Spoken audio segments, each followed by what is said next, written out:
말씀 이어서 말씀을 증거하겠습니다. 이사야 44장 21절 말씀입니다. 야곱아 이스라엘아, 이렇게 두 번 불러주시는 것은 참으로 감사한 일입니다.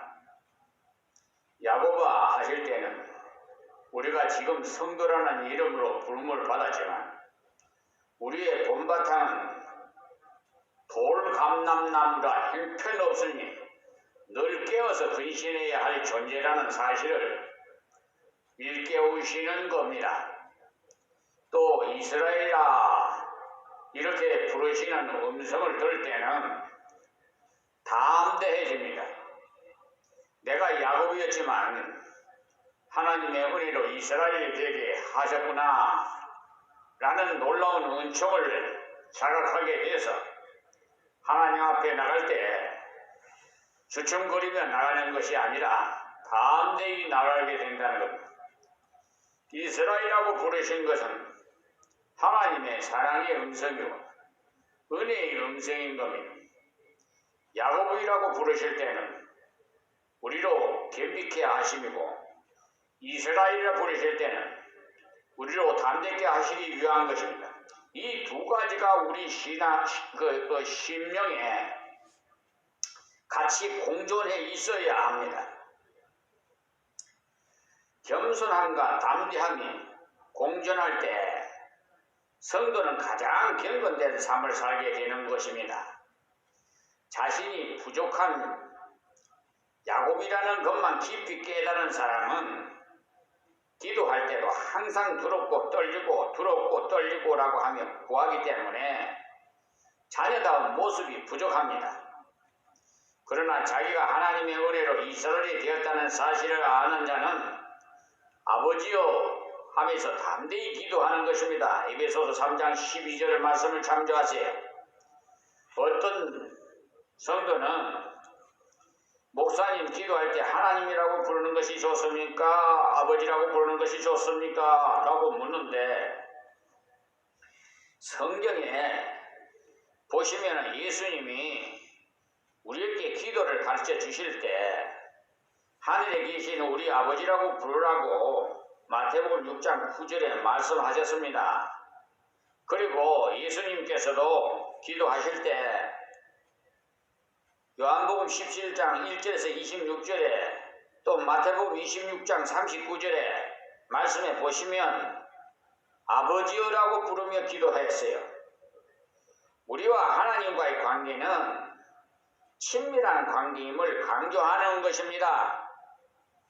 그래서 아버지라는 호칭이 하나님이여 라고 할 때는 어미하시고 전능하심을 생각하지만은 아버지여 라고 부를 때는 나의 친숙하셔서 나와는 가까이서 도와주시는 분으로서 느끼게 됩니다. 어미함과 친숙함 두 가지 심정을 같이 가지고 있는 심령 상태를 경외하는 자세라고 합니다. 그러니 성도는 하나님 앞에 설 때 근신하는 마음과 담대한 마음을 함께 갖는 것이 정상입니다. 하나님 앞에 자유롭게 나가면서도 약간 조심하게 되는 것은 올바른 자세입니다. 육신의 아버지께도 제대로 된 자식은 나갈 때 약간은 조심을 합니다. 야곱아 이스라엘아 이 일을 기억하라. 너는 내 종이니라. 아멘. 하나님께서 성도에게 이것을 꼭 기억해야 된다고 하시면서 너는 내 종이니라고 하셨어요. 여기 종은 세상에서 생각하는 종과는 다른 종입니다. 세상의 종은 주인에게 꼼짝 못하면서 노예적인 삶을 사는 자입니다만 성경에서 말하는 하나님의 종은 자원하여서 되는 종입니다. 기쁜 마음으로 섬기는 종을 말하죠. 미국의 아브라함 링컨이 노예 해방을 시키기 직전에 있었던 일인데 어느 목사님이 시장을 지나가는데 나무 판자 위에 남녀노예를 올려놓고는 갑을 부르면서 장사하는 걸 보았어요. 너무 불쌍해서 이 목사님이 가서 노예 상인에게 노예가 된 애처로운 처녀를 한 명 샀어요. 그 처녀는 이 주인은 악한 사람일지 좋은 사람일지 몰라서 무서워하여 눈치를 살피며 따라갔답니다. 그런데 목사님은 이 처녀를 종으로 부려먹고자 산 것이 아니고 자유케 하려고 샀기 때문에 한참 가다가 너는 이제 자유의 몸이니까 네 집으로 가라고 했답니다. 그 여종은 돌아갈 집도 없었어요. 아버지 어머니도 다 각기 다른 집으로 팔려갔기 때문에 갈 곳이 없었어요. 그래서 하는 말이 목사님 저는 목사님 집에 가서 평생토록 일해 드리겠습니다 라고 하며 따라가서 그 집에 딸과 같이 있으면서 봉사를 했답니다. 그것이 바로 자원하는 종입니다. 너는 내 종이라. 너는 내게 은혜를 입은 자유하는 종이라는 말씀입니다. 유대인들은 이런 종의 귀에다가 구멍을 뚫어요. 출애굽기 21장 1절에서 6절에 한번 참고해 보십시오. 주인의 말씀을 언제나 순종하겠다는 의미에서 귀에다가 구멍을 뚫어요. 마찬가지로 우리도 하나님께서 자원해서 순종하게 하시려고 야곱 같은 자를 예수님의 속죄로 이스라엘이 되게 하셨어요. 자원해서 감사함으로 기뻐하며 순종하는 자 되게 하시려고 이스라엘이라고 불러주셨어요. 많은 사람들이 목사님만 주의 종인 줄 아는데 우리 모든 그리스도인들은 다 야곱이요 이스라엘 아닙니까? 갈라디아서 3장 7절에 보시면 그런즉 믿음으로 말미암은 자들은 아브라함의 아들인 줄 알지어다라고 하셨어요. 예수 그리스도의 십자가의 부활의 은혜를 믿어서 구원받은 사람은 다 아브라함의 아들인 줄 알아라는 겁니다. 야곱 역시도 아브라함의 자손 아닙니까? 8절에는 갈라디아서 3장 8절에요. 또 하나님이 이방을 믿음으로 말미암아 의로 행하실 것을 성경이 미리 알고 먼저 아브라함에게 복음을 전하되 모든 이방이 너를 인하여 복음 받으리라 하였으니 9절에 그러므로 믿음으로 말미암은 자들은 믿음이 있는 아브라함과 함께 복을 받은 자니라고 하셨습니다. 그래서 7절에서 아브라함의 아들인 줄 알지어다 라고 하셨는데 예수님을 믿으면 모든 이방인이라도 하나님의 상속자가 된다는 말씀이에요.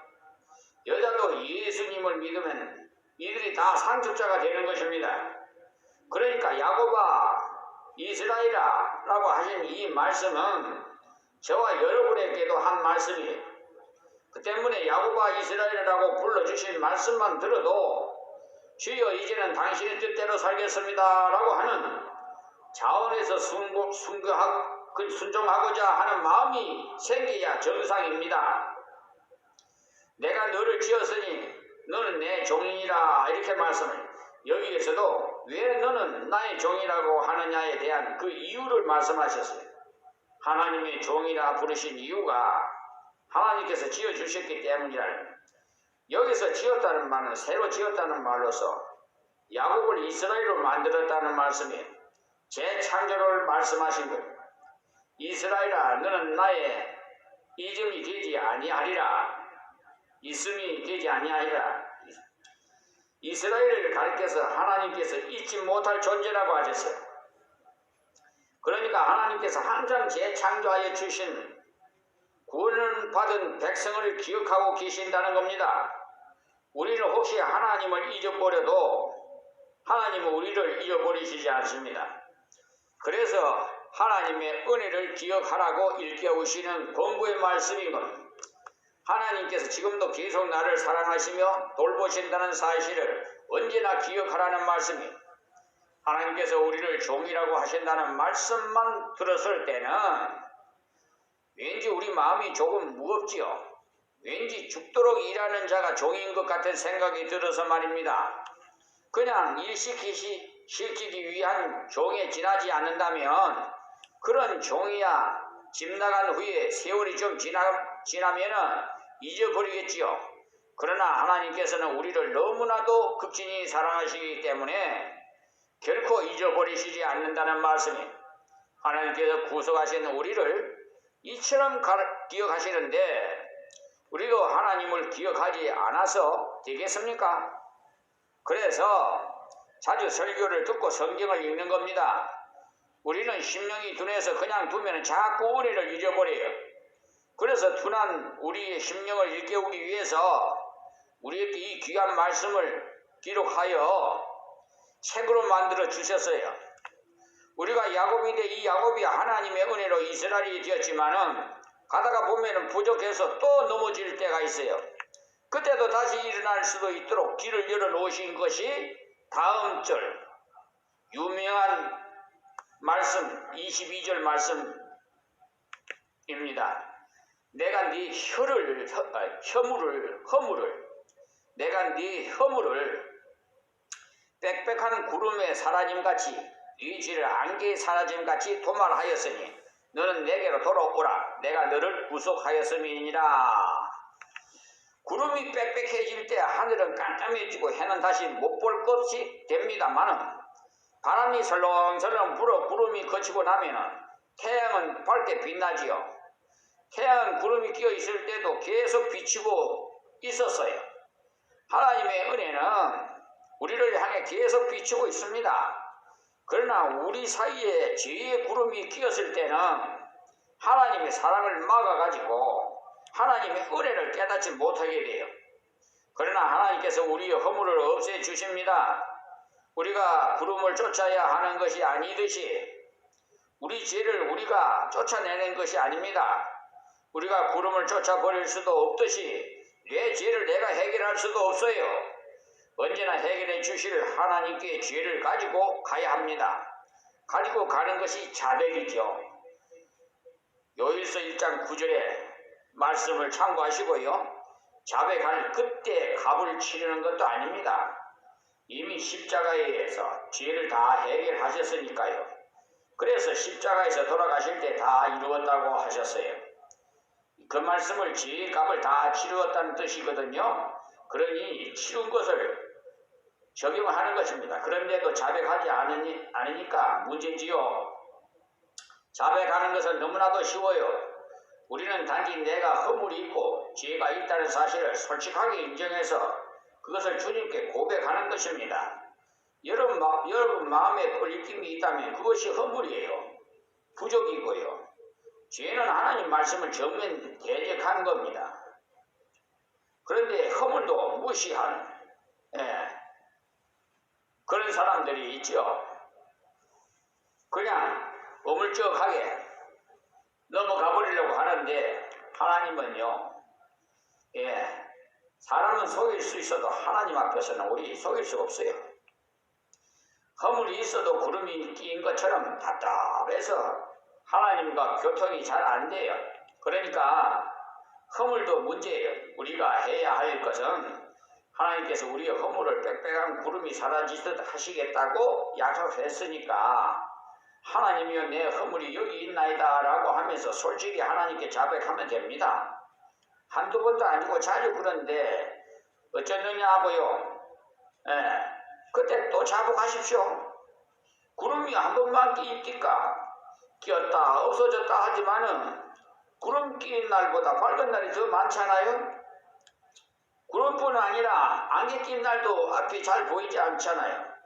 그러나 이 안개는 해만 떠오르면 안개는 거칩니다.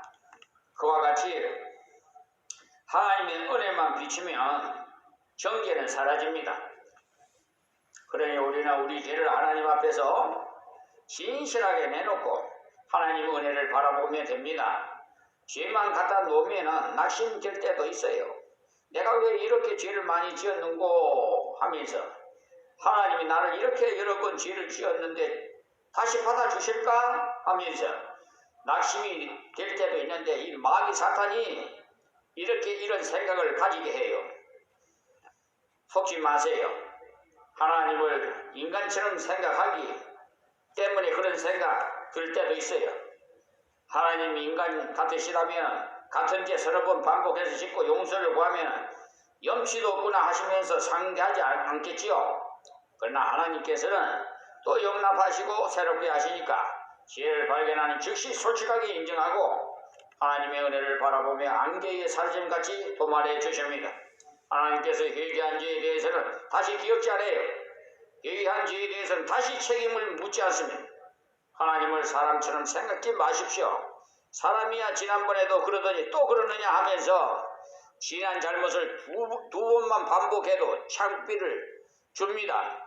그러나 하나님은 절대로 회개한 죄를 다시는 들추시지 않으시니까 진정 회개한 것은 다시 또 회개하지 마십시오. 회개했는데도 생각이 나거들랑 마귀가 나를 괴롭히려고 이러는구나 깨달으시고 주여 회개한 그 죄가 기억나지 않도록 도와주소서라고 기도하십시오. 하나님께서는 한 번 회개한 죄에 대해서는 기억지 않으십니다. 하나님께서 우리 죄를 해결해 주시려고 이렇게 약속을 하셨는데 하나님 약속을 그대로 믿고 하나님께 죄를 빨리 가지고 가시기 바랍니다. 미가서 7장 18절에서 19절에도 보시면은 회개한 죄에 대한 하나님이 처리하는 모습을 표현한 말씀이 나오는데 한번 찾아보겠습니다. 주와 같이 신이 어디 있으리까? 주께서 죄악을 사유하시며 그 기업에 남은 자의 허물을 넘기시며 인애를 기뻐하심으로 노를 항상 품지 아니하시나이다.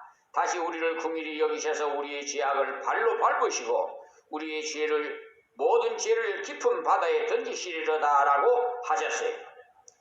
우리가 회개할 때 하나님께서 우리 죄를 발로 밟아 짓이겨버리신다는 거예요. 우리가 침을 뱉어놓고 발로 밟아 짓이겨버리면 보이지 않지요. 또 돌을 깊은 바다에 던져버리면 다시 보이지 않는 것처럼 회개하는 우리 죄는 다시 기억지 않으신다는 말씀이에요. 속죄에 대한 완전한 보장을 하신다는 약속이에요. 때문에 회개한 죄에 대해서는 가책을 가지고 왜 일이 시원하지 않지? 하나님이 용서하시지 않았나? 염려하지 마세요. 시원하지 않은 이유는 하나님 말씀을 믿지 않고 자기 감정을 믿기 때문에 그래요. 또 하나는 하나님을 자기처럼 여기기 때문에 그렇고 자기는 좀처럼 용서를 잘하는 사람이 아니다 보니까 하나님 말씀을 그대로 받아들이지 못하는 겁니다. 어떤 사람은요 30년 전에 나무 병아리 훔친 것을 용서해달라고 기도했는데도 자꾸 생각이 나서 기도도 제대로 안 되고 찬송도 기쁨으로 못한다는 그것을 마귀가 그렇게 생각하도록 말씀을 의심케 하는 겁니다. 하나님께서 회개한 우리 죄를 이처럼 용서하시니까 너는 내게로 돌아오라라고 하셨어요. 용서하시는 분에게 돌아가기가 아주 쉽다는 것을 강조합니다. 하나님께서 왜 그의 죄를 또 짓고 또 짓지? 하면서 따진다면 감이 못 나가지요. 하나님은 네가 죄를 지었느냐? 내가 회개해 줄 테니 어서 돌아오너라. 이렇게 양팔을 벌리고 탕자 같은 우리를 기다리고 계시고 돌아오면은 품어주십니다. 그것이 복음이에요. 여러분의 염려와 고민과 고통을 하나님께서 맡아주시니까 하나님께로 빨리 돌아가면 됩니다. 우리가 기억해야 하는 것은 하나님은 구원받는 우리를 결코 잊지 않으신다는 사실. 그리고 문제는 항상 내게 있으니까 더러움도 죄도 문제도 하나님께 발견하는 즉시 자백하세요. 기도할 때 하나님의 약속의 말씀을 붙잡고 기도하시고요. 하나님의 말씀을 절대 죽이기 때문입니다. 오늘 여기서 말씀했습니다. 하나님 감사합니다. 듣는 자, 귀 있는 자, 아버지여 영혼의 눈을 열어주시옵시고 아버지 변화시켜 주셔서 이 생에 이 사는 생명 다하늘 때까지 주님 말씀대로 순종하면서 살아갈 수 있도록 은혜를 베풀어 주시옵소서. 예수님의 이름으로 기도하옵나이다. 아멘.